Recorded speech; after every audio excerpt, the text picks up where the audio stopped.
दोस्तों, आज की कहानी है पति के कम कमाने पर पत्नी ने किया अपने जिस्म का धंधा। कहानी पसंद आए तो वीडियो को लाइक और सब्सक्राइब जरूर करना। अब से कभी भी गुस्से में था और अंदर ही अंदर कुढ़ रहा था। क्या समझती है वह अपने आप को? हर वक्त चिक चिक करती रहती है। एक तो दफ्तर में चैन नहीं, घर आओ तो यहाँ भी वही परेशानी। इसीलिए माँ कहती थी कि तनु से प्यार मत करो। अगर पहले पता होता कि वह इतनी बददिमाग है तो मैं कभी भी उससे शादी न करता। एक झटके से अभिषेक ने बैग बंद किया और मोटरसाइकिल निकालने लगा। तभी उसके दिल ने कहा कि इसे कहाँ ले जा रहा है। यह भी तो तनु की ही है। यही मोटरसाइकिल तो उसने ली थी दहेज में, लेकिन इस वक्त तनु इसके लिए भी उसे ताना मारेगी। अभिषेक ने मोटरसाइकिल फिर वहीं खड़ी कर दी और बाहर चला गया।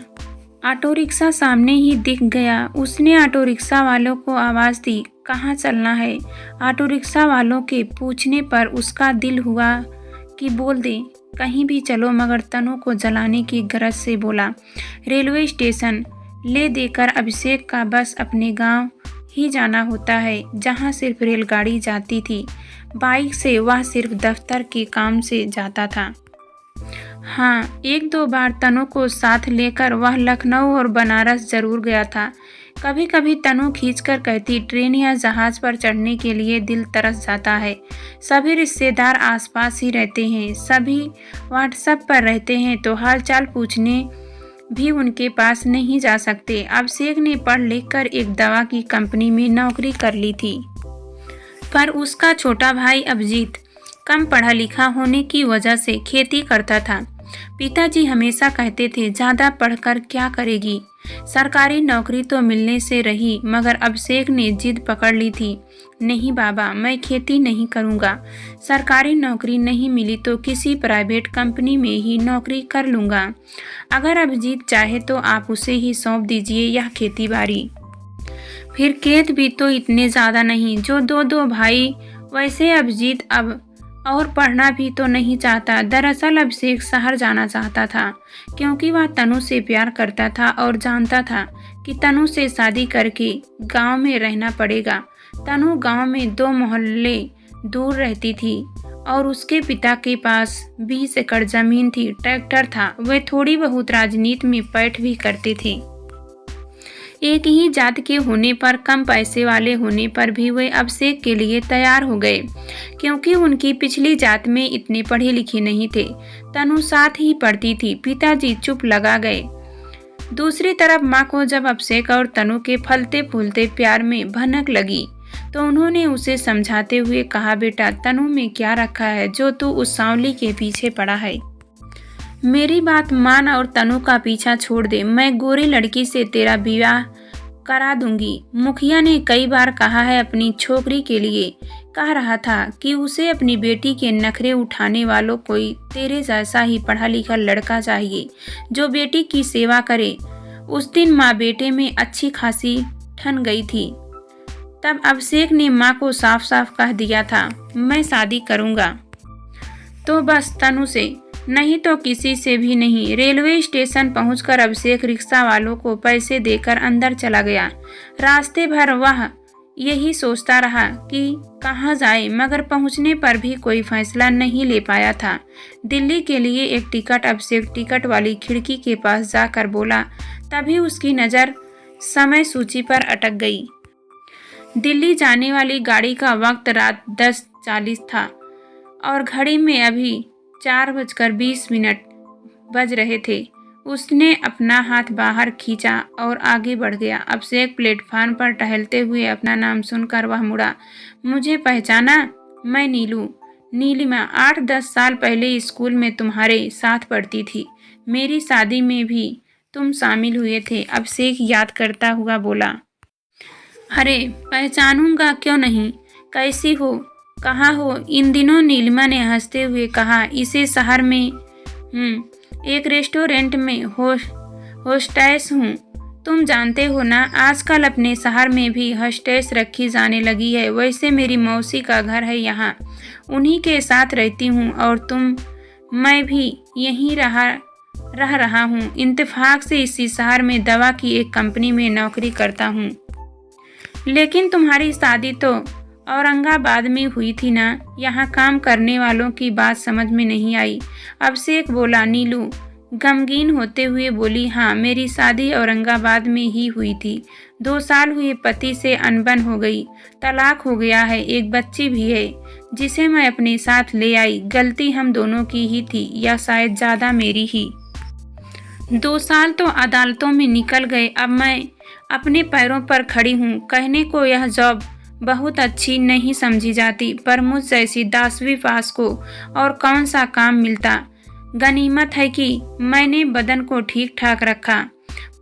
फुर्सत के वक्त मैं निकता के बारे में सोचती तो ख्याल आया कि अभी वह छोटी है, कुछ बड़ी होगी तो अपने पिता को ढूंढेगी, तब क्या होगा। क्या जवाब दूंगी उसे। 2 साल का वक्त जो मैंने खो दिया है, क्या उसे समेटा जा सकता है। कितना गलत हुआ यह सब। एक पल भी मैं शांति से नहीं रह पाई। तुम्हारा क्या हाल है? तुमने शादी वादी की या नहीं? तुम्हारी महबूबा हुआ करती थी, बहुत ही खूबसूरत थी, सांवली सी और स्मार्ट सी। क्या हुआ उस मामले का? हमें तो बहुत जलन होती थी तुम्हें उसके साथ देखकर कि तुम्हारे जैसे के हाथ कैसे लग गई। कहीं खटाई में नहीं, ऐसी बात नहीं है। मैंने अब तक जो चाहा वह पाया, मगर कहीं कोई गलती हो गई थी। आज पछता रहा हूँ। क्या हुआ? नीलिमा हैरानी से बोली। क्या बताऊँ नीलू, तब तनु को पाकर मैं जितना खुश था, आज उतना ही दुखी हूँ। वह हर वक्त मुझसे लड़ती रहती है, पैसे की हर समय कमी रहती है। तनु को खर्च करने की आदत है और मेरी आमदनी इतनी नहीं है। अब सोचता हूँ कि कहीं चला जाऊँ। नीलिमा अफसोस करते हुए बोली, यह क्या किया? तनु ने आपसे जरा सोचो, तुमने तो प्यार किया है। मेरी शादी तो घर वालों की मर्जी से हुई थी, फिर भी गलतियाँ हुई हैं। गलती किससे नहीं होती? मुझसे, तुमसे, अभी से तो अच्छाई बुराई किसमें नहीं होती। वे दिन क्या तुम भूल गए जब तनु की बातें करते तुम्हारी जबान नहीं थकती थी? तुम पता तो करो वह ऐसा क्यों करती है। कहीं ऐसा तो नहीं कि तुम उसे बाहर काम करने से रोक रहे हो? अभिषेक बोला। हाँ, बाहर काम करने दूंगा तो गांव वाले मुझे खा नहीं जाएंगे। यह तो गलती है तुम्हारी। तुम चाहते हो कि पत्नी हर समय तुम्हारी गुलाम बनी रहे। उसे आज़ाद फिरने दो। उसके हाथ में पैसा होगा तो वह कुछ नहीं बोलेगी। मुझे देखो, मैं पहले स्मार्ट हूँ, अपने पैरों पर खड़ी हूँ। नौकरी रेस्टोरेंट की है तो क्या हुआ? पैसा रंग या नशा नहीं देखता। पैसा तो कुछ भी कहो, अपना खुद का नशा होता है। मैं तुमसे ज़्यादा कमाती हूँ, जबकि पढ़ाई तुमसे कम है। नीलिमा ने अब से बहुत सारी बातें करता रहा।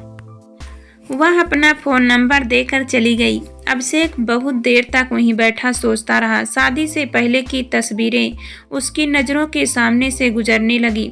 वह सोचने लगा कि उसके बेटे का क्या होगा। वह तनु से नहीं, अपने आप से भाग रहा है। 2-3 दिन बाद वह फिर नीलिमा से बोला। अब तनु भी साथ थी। तनु को देखते ही नीलिमा खिल उठी। अरे, तुम्हारी बीबी तो सांवली होते हुए भी बड़ी सेक्सी है। अगर जरा सी हिम्मत दिखाए तो महीने में 30-40 हज़ार रुपये तो कमा ही लेगी। तनु की आंखें चौड़ी हो गई। 30-40 हज़ार, यह कैसे पॉसिबल है? नीलिमा बोली। हाँ, पॉसिबल। बस तुम यह अपना माताजी वाला रंग ढंग छोड़ दो तो पैसा ही पैसा आएगा। अभिषेक से सलाह कर लो, उसने बताया होगा कि मैं रेस्टोरेंट में होस्टेस हूँ। यह बता दूँ कि काम के घंटे शाम 6 बजे से रात 12 बजे तक है। तुम्हारे बेटे को भी दिक्कत नहीं होगी, क्योंकि तब तक अब से घर आ चुका होगा। अच्छी तरह सोच समझ लो। नीलिमा ने फिर बहुत सी बातें डिटेल में समझाई। घर आकर तनु ने सोचा, पर बैठकर रोने से ये अच्छा नहीं है।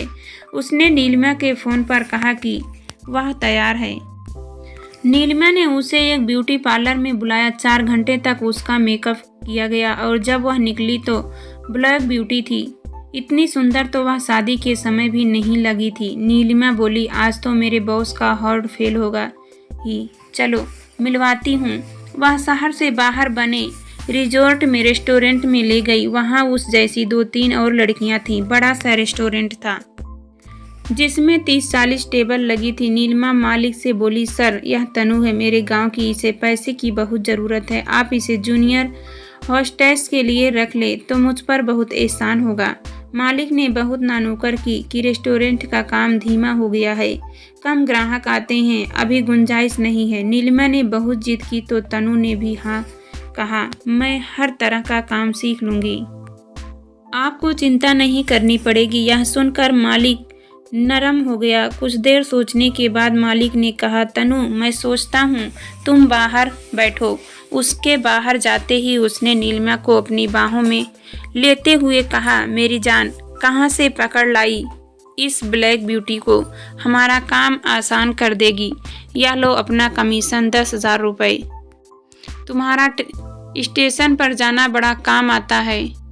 तनु और अभिषेक नीलिमा को बार बार शुक्रिया कर रहे थे। उन्हें नहीं मालूम था कि एक और चिड़िया घर के झगड़ों से चलते उन जाल में फंस गई थी।